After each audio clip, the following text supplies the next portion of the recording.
The next topic is transpiration. The transpiration phenomenon in plant is very important. So student, a number of questions can come from here, and the classes of transpiration, stages of transpiration, how transpiration pool is working, and how stomatal open and closings are also related to transpiration, and why the stomata is open in the daytime and close in the night time. It all the things are related to transpiration, and a lot of events are going on during transpiration. So transpiration, what does it mean? Water transport in plant basically happen through the two different pathways or mechanism: absorption of water and ascent of sap, where a little quantity of water is used by the plants and majority is released through the various porous structure in the plants initiate transpiration process. So here we can see two different stages of transpiration. At the very beginning, what is the very beginning? We can see, suppose this is the plant root system. Root here is there, like this. So outside of the soils, outside of the root part is the soil. This is the soil part. Suppose this soil. So water is there within the soil. So now what it will be happening? Initially the water is taken by the root here, this one, like this, and it will enter into the plant root system, where a number of cellular tissues are available. Cellular tissues means cortex, xylem, phloem, cambium tissues. All the things are arranged one by one, and how it is moving the water, all the things will be discussed now. So definition of transpiration is loss of water. The second stage, after reaching to this level of root system, then it requires to reach to the particular leaf laminae.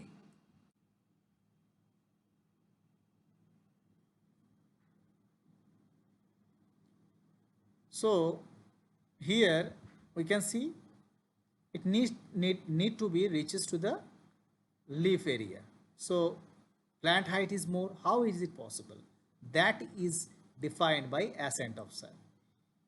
For the ascent of sap, a number of mechanisms are hypothesized, but among them two different mechanisms, that is transpiration pool and root pressures, are very important. For lower herbs like structure, herbs like plants, very small plants, only root pressure is sufficient to reach to the leaf laminae. But in case of tree and very big tall plants, in such cases transpiration pool is very important. So there is a very well conducted phenomenon are mainly happening during the whole process. So definition is loss of water vapor by the land plants, mainly from their leaves, is called very simple. When the water vapor is lost through the leaf laminae, the process in the form of water vapor, it should be water vapor, not like water vapor. In such cases we can say this is transpiration. Chiefly it takes place through stomata and to a much lesser extent through the cuticles. Classes based on place of occurrence, it is of three types. Stomatal transpiration, number one, stomatal transpiration. So how it is possible? The major part of the transpiration is going through stomatal transpiration. It is almost 90%. So you can see here it is almost 90%.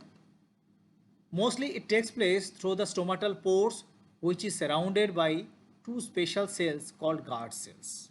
So you should know how the guard cells are occurring to process the stomatal transpiration. I will come back to this. These special cells help to regulate the rate of transpiration by opening and closing of stomata. The presence of stomata also differs from plant to plant. So in such type of plants, stomata may be from the upper side of the leaf lamina. In such plants, in the lower side of leaf lamina. In such cases, in such plants, the stomata is upper sides as well as lower sides. In such way, the plant has been categorized in different names. It is present in both the surfaces of the leaves of maize and grasses. That is called amphistomatous, because amphi means both sides. But present only on the upper surface of the floating aquatic leaves, because aquatic leaves only requires the upper parts. The lower part is submerged within the water. There is no chances of transpiration.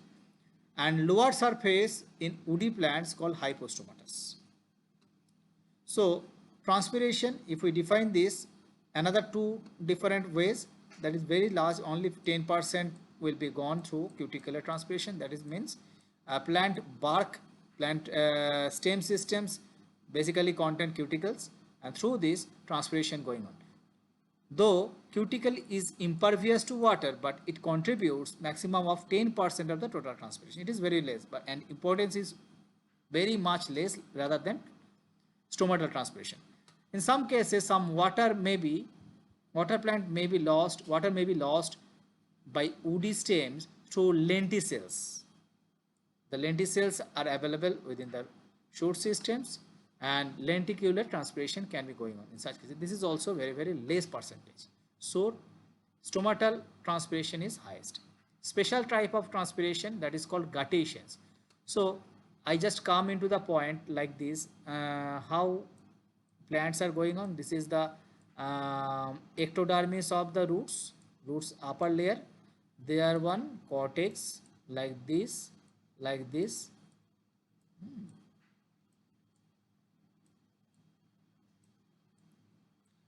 Now there is a endodermis layer. Basically, what endodermis layer basically contain? Endodermis layer basically contain Casparian strip, that is a very impervious to water. Casparian strip, you can say Casparian strip. After that, passage cell like this. Suppose this is the very rough drawing, so you just can understand from here, just for understanding. Okay, and after that, another xylem layer, we can say like this. Suppose xylem layer, and cambium layer, and after that there is a phloem tissues are there. So water needs to be reached to up to this layer. So for this, water enter into this through endoosmosis process. How it is possible? There are two different mechanisms by which it is absorbed through the phloem. It reaches to the phloem. That is called, one is apoplastic movement. Apoplastic, you just write down apoplastic,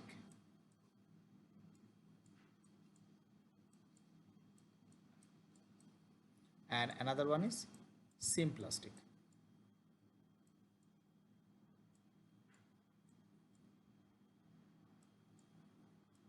Okay, so mostly it is happening through apoplastic, and in some cases symplastic also. So there is a variation between osmotic potential within the cells. Suppose this is the cortex cells. So the cortex cells need to be hypertonic. We know osmosis functions, so that soil water can be entered into the cells, and for that it will take the sodium potassium ions from the surrounding cells. In such way, one by one, the water move through the symplastic movement. That means through the cells it will enter, the water will enter.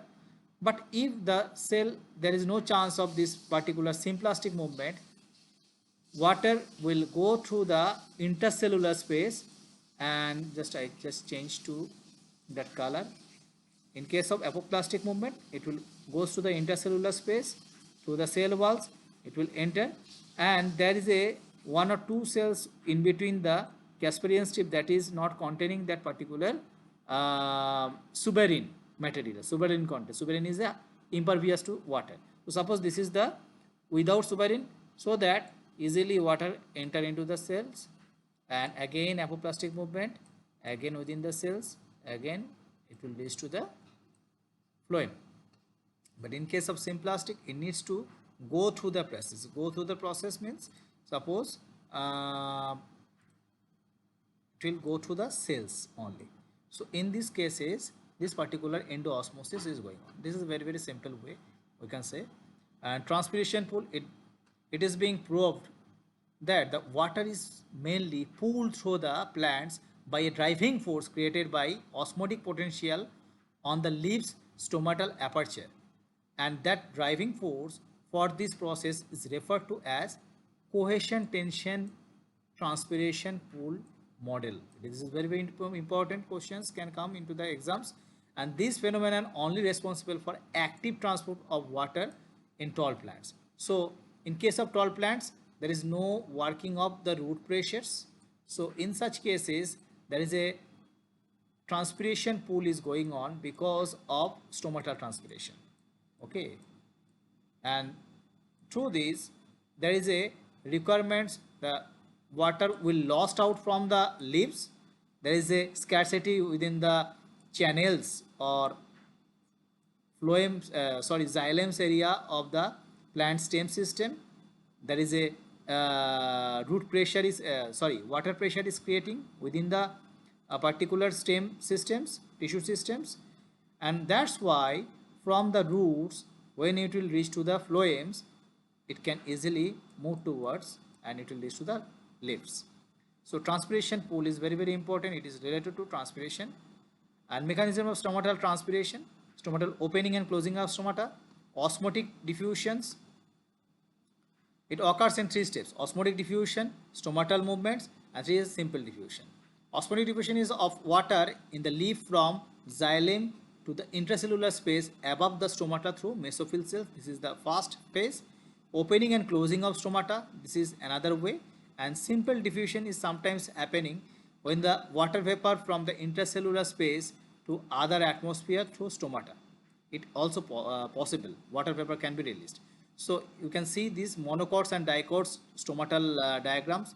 Here this is the subsidiary cells. We just can change the colors here.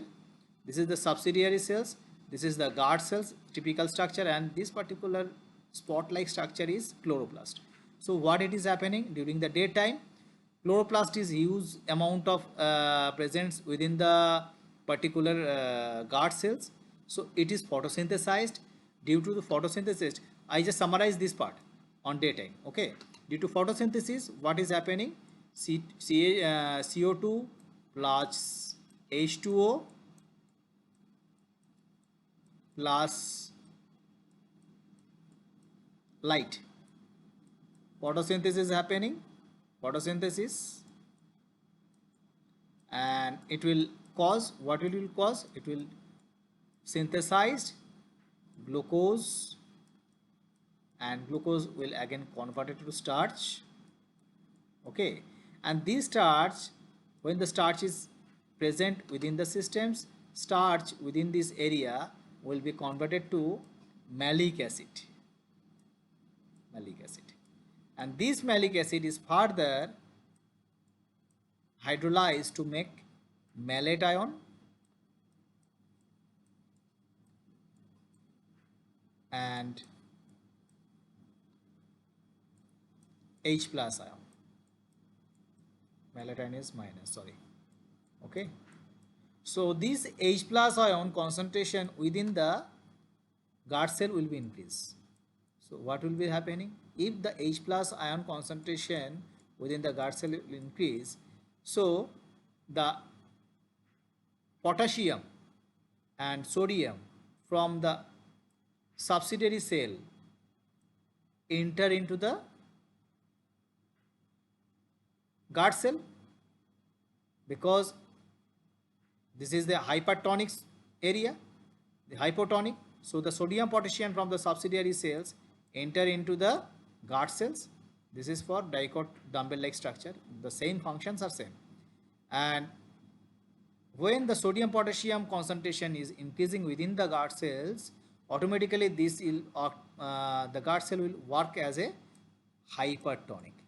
If it is hypertonic, then automatically water within the subsidiary cells will enter into the guard cells, because water moves from hypotonic to hypertonic due to osmotic potential, osmotic changes. So when it will moves, it is called endoosmosis. Due to endoosmosis, what will be happening? The particular guard cell structure will be turgid. Then what will be the structure? Like this. You can see here. From here, the structure will like this. So the area of opening of stoma will be increased. This area. Automatically stomata will be open up. The pore size will be increased. Stomata will open up. So transpiration increases. During the night time, again abscisic acid is formed due to low pH concentration, because CO2H2 is only available. It will cause the formation of carbonic acid, H2CO3. You know, all of you know H2CO3, and from here H2CO3 automatically pH will be lower to almost 5.0, and this will again increase the secretion of abscisic acid, okay, ABA, and this is called stress hormone. When this is secreted within the guard cell, it will stop the entry of the sodium potassium ions. These potassium ions, suppose here we can say potassium ions from the outsides, it will stop. So if it is not entering into the systems, and it will bounded to release the existing potassium ions within the guard cells to outside, so there is a lack of ions within the guard cells. Again, the outer subsidiary cells will be work as a hypertonic, and therefore then water will be released up, and this particular guard cells will be flaccid. Sorry, the structure will be like this. Suppose this is the guard cell 1 and like 2. So the porous area will be small, it will shrink down, and the transpiration will be stopped. This is the main phenomenon. All the things I have written here, you have to be remember what are the malic acid, where it is important. The factors, temperature, factors between transpiration rate. As the temperature increases, transpiration rate is proportionately increases. This is very simple.